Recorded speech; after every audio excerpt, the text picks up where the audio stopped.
हमारे यहाँ पर जो फंडामेंटल है एविडेंस का, उसमें ये है कि पहली बात तो जो एविडेंस दी जाएगी, साक्ष्य दिया जाएगा, वो दो बातों के लिए, फैक्ट्स इशू के अस्तित्व या अनअस्तित्व के लिए, एग्जिस्टेंस और non existence of facts in issue, या फिर एग्जिस्टेंस और non existence of relevant fact.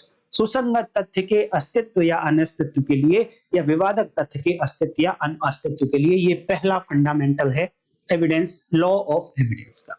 और दूसरा फंडामेंटल है कि अब एविडेंस तो इनके लिए दी जाएगी, लेकिन एविडेंस अगर ओरल है तो डायरेक्ट दी जाएगी, और अगर डॉक्यूमेंट्री है तो प्राइमरी दी जाएगी। ये फंडामेंटल है, ये बेस्ट रूल ऑफ एविडेंस है। पढ़ेंगे बेस्ट रूल एविडेंस पर भी, बेस्ट रूल ऑफ एविडेंस पर भी क्वेश्चन आ जाता है, और बड़ा ही इंपॉर्टेंट टॉपिक है प्रैक्टिस पॉइंट ऑफ व्यू से भी। अगर आप यंग लॉयर्स हैं तो आपको जरूर ये देखना चाहिए, पढ़ेंगे इसके बारे में भी।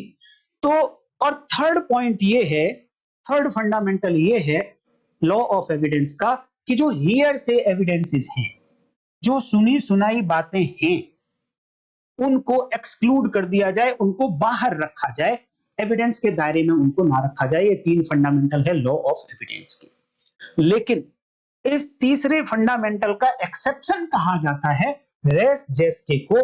कैसे कहा जाता है, कब कहा जाता है, बहुत ज्यादा कंफ्यूजन है, आज मैं दूर कर दूंगा दोस्तों इस बात को।